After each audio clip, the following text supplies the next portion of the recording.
Hi friends, మీకు అసాధారణ ఆలయాలకు వెళ్ళడం అంటే ఇష్టమేనా? విచిత్రమైన ఆలయాలకు వెళ్ళి వాటి చరిత్ర తెలుసుకునేందుకు ప్రయత్నిస్తారా? నమ్మశక్యం కాని విషయాలపై ఫోకస్ చేస్తూ ఉంటారా? అయితే ఈ వీడియో మీకోసమే. 5 అసాధారణ ఆలయాలు, వాటి చరిత్ర, వీటిలో ఉన్న పూజా విధానం అన్ని నార్మల్ టెంపుల్లో కన్నా ఇక్కడ చాలా భిన్నంగా ఉంటాయి. జీవితంలో ఒక్కసారైనా వీటిని దర్శించాలని మీకు అనిపించడం ఖాయం. ఆ ఆలయాలు ఏంటో, వాటి చరిత్ర ఏంటో ఒక్కొక్కటిగా తెలుసుకుందాం. ఇంకా వీడియో అనేది లేట్ చేయకుండా వీడియోని మొదలు పెడదాం. Temple number 1, Kalabhairav Datta temple. ఏ గుడిలోనైనా స్వీటో హాటో ప్రసాదంగా పెడతారు. అయితే ఈ టెంపుల్లో మాత్రం మద్యాన్ని ప్రసాదంగా ఇస్తారు. మధ్యప్రదేశ్ ఉజ్జయినిలోని పిప్రా నది ఒడ్డున భద్రసేన్ మహారాజు ఈ ఆలయాన్ని నిర్మించినట్లు చెబుతారు. శివుడు ప్రతిరూపమైన కాలభైరవనాథ్ ఆలయం ఇది. ఇక్కడ నైవేద్యం సహా దేవుడికి సమర్పించే ప్రతిదాన్ని మద్యంతోనే తయారు చేస్తారు. అది విస్కీ కావచ్చు లేదా వైన్ కావచ్చు. కాలభైరవుడి నోట్లో ఆల్కహాల్ పోస్తారు. దాన్నే ప్రసాదంగా భక్తులకు కూడా ఇస్తారు. మామూలుగా ఆలయాల చుట్టుపక్కల షాపుల్లో పువ్వులు, స్వీట్లు వంటివి అమ్మడం కామన్. అయితే ఇక్కడ మాత్రం ఏ షాపుకి వెళ్ళినా కానీ మద్యమే అమ్ముతారు. ఈ ఆలయంలో ఓ దీపాస్తంభం ఉంది. ఇది భక్తుల కోరికలను తీరుస్తుందని నమ్ముతారు. ఇక్కడ కాలభైరవుని పూజించే విధానం కాపాలిక, అఘోర ఆచారాలకు దగ్గరగా ఉంటుంది.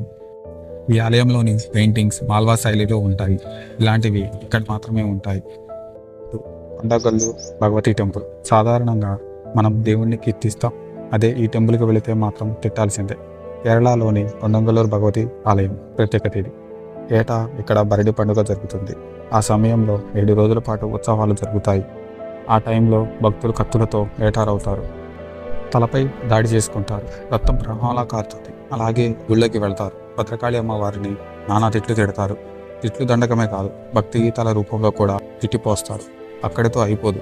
పూనకం వచ్చినట్లు ఊగిపోతూ గుడిపైకి రాళ్లు విసురుతారు. భక్తులలో చాలామంది మద్యం తాగి మత్తులో ఉంటారు. ఒకప్పుడు ఇక్కడ జంతు బలాలు కూడా ఉండేవి, ఇప్పుడు లేవు. రాళ్లతో కొట్టడం వల్ల ఆలయం దెబ్బతింటుంది. ఇక్కడ పూజ కార్యక్రమాలు, కొబ్బరికాయలు కొట్టడాలు లాంటివి ఉండవు.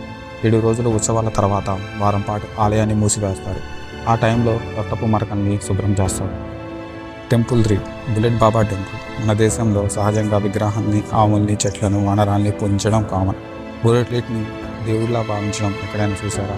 ఆ వింత గుడి రాజస్థాన్ జోధ్పూర్లో ఉన్న పాలీ టౌన్లో జ్యోతిలా గ్రామంలో ఉంది. ఇది జోధ్పూర్కి 50 కిలోమీటర్ల దూరంలో ఉంది. ఇక్కడ రాయల్ ఎన్ఫీల్డ్ 350cc బుల్లెట్ని భక్తులు పూజిస్తారు. లిక్కరు నైవేద్యంగా సమర్పిస్తారు. ఇలా చేస్తే రోడ్డు ప్రమాదాలు జరగకుండా దేవుడు కాపాడతాడని స్థానికుల నమ్మకం. దీని వెనుక ఒక నమ్మశక్యం కానీ కథ కూడా ఒకటి ఉంది. ఈ బైక్ నడిపిన బన్న ఈ గుడి ఉన్న ప్లేస్లో డిసెంబర్ 2, 1988లో జరిగిన రోడ్డు ప్రమాదంలో చెట్టును ఢీ కొట్టుకొని చనిపోయాడు. పోలీసులు బైక్ను తీసుకువెళ్ళి స్టేషన్లో పెట్టుకున్నారు.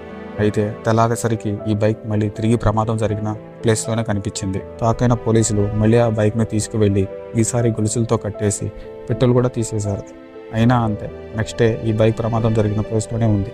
ఇలా చాలాసార్లు జరగడంతో విసుకొచ్చిన పోలీసులు దీన్ని ఇక్కడే వదిలేశారంట. అయితే జనం బైక్ను పూజిస్తూ బుల్లెట్ బాబా గుడి కట్టేశారు. ఇంకేముంది, రోజు పూజలతో నమస్కారాలతో పూజిస్తున్నారు. Temple 4, Devaragattu temple. ఆంధ్రప్రదేశ్ కర్నూలు జిల్లాలో ఏటా దసరా నాడు దేవరగట్టు ఆలయం దగ్గర జరిగే కర్రలాట నమ్మశక్యం కాని విధంగా ఉంటుంది.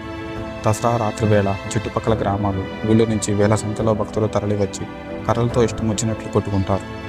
అర్ధరాత్రి మల్లేశ్వర స్వామి, మల్లమ్మ విగ్రహాలను కొండపై నుంచి కొండ కిందకు ఉన్న నేలకి తీసుకొస్తారు. లోనే భక్తులు దాడి చేసుకుంటారు. దీన్నే దేవరంగట్టు బన్నీ ఉత్సవం అంటారు. రాత్రంతా ఈ యుద్ధం కొనసాగుతుంది. ఫలితంగా పదుల సంఖ్యలో ప్రజలు గాయపడతారు. ఆ నేలంతా రక్తంతో తడిచిపోతుంది. ఇక్కడ అనాది కాలంగా ఈ ఆచారం అనేది కొనసాగుతుంది. ఏటా ప్రభుత్వం ఈ యుద్ధం వద్దని చెప్పి వాదిస్తున్న స్థానికులు ఆపట్లేదు.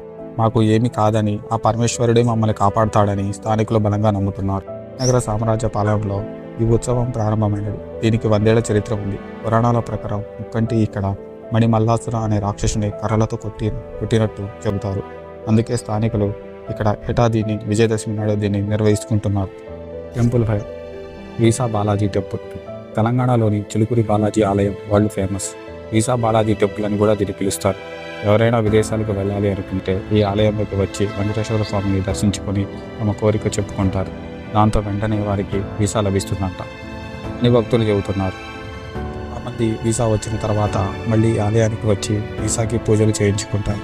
అయితే ఈ ఆలయానికి వీసా పరంగానే కాదు, ఇక్కడి నిర్వహణ కూడా వివక్షరహితంగా ఉంటుంది. ఈ ఆలయంలోకి విఐపీలు వచ్చిన సాధారణ భక్తుల్లాగానే క్యూ లైన్లోనే రావాల్సింది. హైదరాబాద్ శివారు ప్రాంతంలోని చిలుకూరులో ఉన్న ఈ టెంపుల్కి ఏటా భక్తుల సంఖ్య పెరిగిపోతుంది. విదేశాలకు వెళ్ళాలనుకునేవారు ఈ ఆలయంలో 11 ప్రదక్షిణలు చేసి తులసి ఆకులను దేవుడి పాదాల చెంత ఉంచుతారు. వీసా లభించిన తర్వాత మళ్ళీ వచ్చి 108 సార్లు ప్రదక్షిణాలు చేస్తారు అని ఇక్కడ పండితులు చెబుతున్నారు. టెంపుల్ నెంబర్ 6 చైనీస్ కాళీ టెంపుల్.